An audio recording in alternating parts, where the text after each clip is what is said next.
I met a gypsy. Hey, riding a dragon. So I was at Baker Factory a couple weeks ago, and which brings up a point I do want to make on Barsha. But you got all the boys there, right? AP, he's just purring around the track, dude. He's good with his engine. Then you got Malcolm, and he's a little more revved up. He's kind of in the middle. He's right in the middle. He's pretty much right, I think, for a 450. And then you hear around the dude with them in it because they're like a pack, right? Yeah. And it's so ridiculous. And I don't know how he goes 20 minutes. And even the boys, they laugh. They're like, dude, he's an animal. The guy, Barsha, can ride on the wick, revved limiter for 20 minutes straight and comes off. And he's like, yeah, that was a good motor, boys. Like, it's insanity, but it's so loud, dude. And it was just a funny joke amongst everyone how, dude, since he got onto the property, it's gotten louder. Yeah. But my point on him, and I think this point isn't just him. I think this is Jason, kind of fits Malcolm, that blanket. It's their whole group. Yeah. They're not done. They're motivated. Why would he, in his final year out, go to Baker Factory? Like, why would, after all these years, you're going to, on your last year, ride out to the sunset, and you're going to go to Baker Factory? No, that tells me he was looking for another piece to the puzzle so he can have a good year because he wants 26. Yeah. I think he wants to stay. Malcolm, Jason. I don't see anyone really wanting to leave anytime soon, which means we're going to get the very best out of all these guys, and they're all on contract years. Think about that. Think about the dynamic here. All in the last year of their deal. None of them want to be done. All savages and champions, all in the gate at the same time. No one wants out. Everyone wants to stay in. It's going to be, I hope, maybe the best season ever. Yeah. Because of that dynamic right there. Yeah. Yeah, it's definitely got the potential. And I don't think, like, who's moving up to the 450 next year? 20, you mean 26 or right now? 26. It's the third, bro. We're in it. We're in 25. That's right. Time flies. We're bro. deep in this thing. Show 1 to 20, Yeah. 25? Yeah, bro. Yeah. Appreciate it. Thank Appreciate you. you coming. Thanks. Yeah, no one's moving up. No. It's going to be some musical chairs next year, I'm sure. Yeah, well, I'm wondering on that too because you Where's start... Chase going to go? Man, you were I'm an open book. I was gonna say He called it. What? You were saying you're gonna let loose. Where's Chase? I'm letting loose. We got a long ways to go. I thought we were going 8 hours. True. Yeah. We got some magic mind here, dude, to get through this sucker. Don't hit it yet. Where does he go? That's Eli's decision. Yeah. Okay. So that's my opinion. Yeah. That would be the spot. If Eli wants to keep, but did Eli say he's out? Did someone may have just told me that? He did a thing in that. Did you watch the SMX preview show? Well, I think in the go find that SMX show that they just put on NBC. I think he says if you can fast forward it, maybe mute it and just try and find it. Did he say one more year? I think he said like one more full one. I think he said one more full season. So maybe that leaves the door open for a half year or let's see. He's living, bro. Yeah, he is. The king of Cortez. Yeah. Fast forward a bit.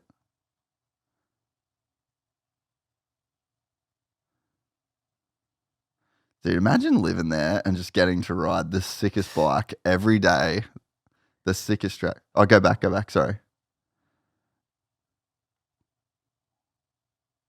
Yeah, okay. So it's like, it's pretty, he could do another Supercross. Well, and I say that because if you look at just the positioning right now in the sport, the Lawrences they're going to be there, I'm assuming, right? Probably for 100 years. I don't see that changing ever. It seems to me like Kawi made the investment into Prado to be kind of their next generation. If you actually look at Kawi's timeline too, they've been in this weird spot because they went from Ricky to James, to RV to Eli. Eli had those 3 Dungey years he had to deal with where Eli was supposed to be, but he was supposed to be him. Then he finally got going and started winning, and then Adam was supposed to be kind of the next guy, and then Faulkner. If you look at their they had lines, a lineage. They had a thing going, and they've always been good at that. Kawi's always been good, but that didn't work out, and they had to go with Jason, who was great, and he's been, I think, great for them to just hang in there at the front, hang in there at the top. But to me, the Prado 23, moves, he was unreal. He was motivated, dude. He had something to prove, and he was this dude really close to Detroit ruined him. when he Was that the one where he did a bunch of things in a row? He just hit his head bad. And then fell again on the side. Yeah, That was the one. Yeah. That was a continuation of a couple of bad weeks in a row. But for Kawi, you think Prado's probably, that's your guy. That's your hope is him. He's two-time world champ. I mean, that's what you're hoping. So I don't know if Chase ends up a Kawi possibility because it seems like they've got their investment into a one, and it's hard to take on two ones. It really is. Money's real. So I don't see that. The Yamaha thing is weird for me because you've got these two old legends in there in Webb and Tomac just holding fort, and then you got Danger coming up, who I don't know where he's going to go, but I would assume Yamaha probably seems like a good fit for him. So that one looks a little bit weird. To me, the one that makes sense is KTM. I really think he fits there. I mean, I know he fits there. They actually like each other. I mean, every championship guy that's in a dogfight battle, there's disgruntled going on. If you don't have that going on, you're not winning. You're not like trying hard enough. Everyone is scrapping because they're trying to win, and it's emotional and it's bad and it's rough. So no one's cruising through a championship smooth, floating through. You're grinding with the people in your circle, probably. And, unless you're Jet. Seems like at least Jet and HRC, the team, they just don't really have that friction. Not yet. Yeah, true. I mean, it's what a magic ride that one's been. But who knows? We'll see when new challenges and hurdles come up, how they handle it. But I just, as much as I've seen with the KTM and Chase relationship, they're very like-minded. Chase to me is a Dungey type man. He's very Ryan Dungey. In fact, I even a couple of years ago had a conversation with him, and he's actually a buddy of mine, by the way. And let me give you a Chase story real quickly before I move on. When my son broke his femur a couple of years back, just a little guy, yeah. Chase Sexton FaceTimed me to talk to my son to let him know I broke my femur when I raced my rookie year in Supercross. You're going to be okay. Hang in there, buddy. And that was Chase Sexton. He's a great person. But at that time, I asked him, bro, like, what is your brand? Like, what do you want to be? Like, what is Chase Sexton? And he told me straight up, he's like, I like Eli, and I like Dungey, and I like RV. He's a racer. He's just a pure racer. He's not he's not looking to be a brand at all. He just wants to race and win. And to me, that's a very KTM trait. It's a Dungey type guy. Yeah. And that's KTM. KTM, man, those guys, they're winners in that building. They're ready to race. Between Roger, Ian, and the whole thing down, Carla, they're ready to race, and they're winners. So you put those two together, as long as the business side of things works itself out there, I don't see why they wouldn't want to be together. They're meant for each other, in my opinion. And that's off the payroll talk right there. That's just my opinion. Yeah. Interesting, because I could see him going to Kawi. Like, I think Kawi's a pretty logical.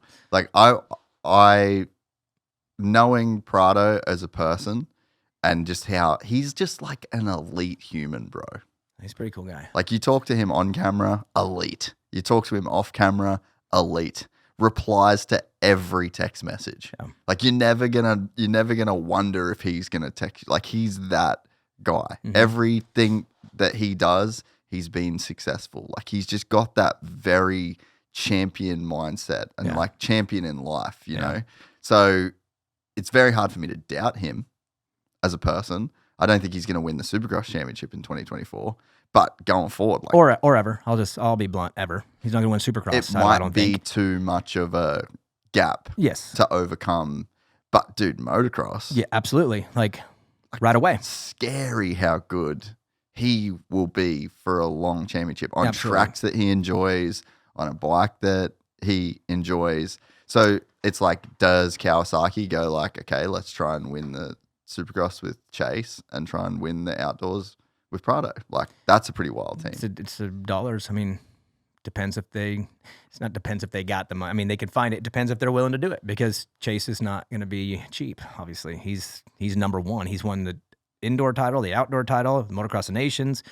He is an AAA lister, and that comes with A-list checks. So if they got it, great. But I'm curious to see what they're going to do regardless. Like, do you keep Jason another year? Do you take a gamble and go Levi Kitchen now and just say, you don't need to win a 250 title, buddy. Like, you're good enough. Let's just go get him now and get him under the umbrella.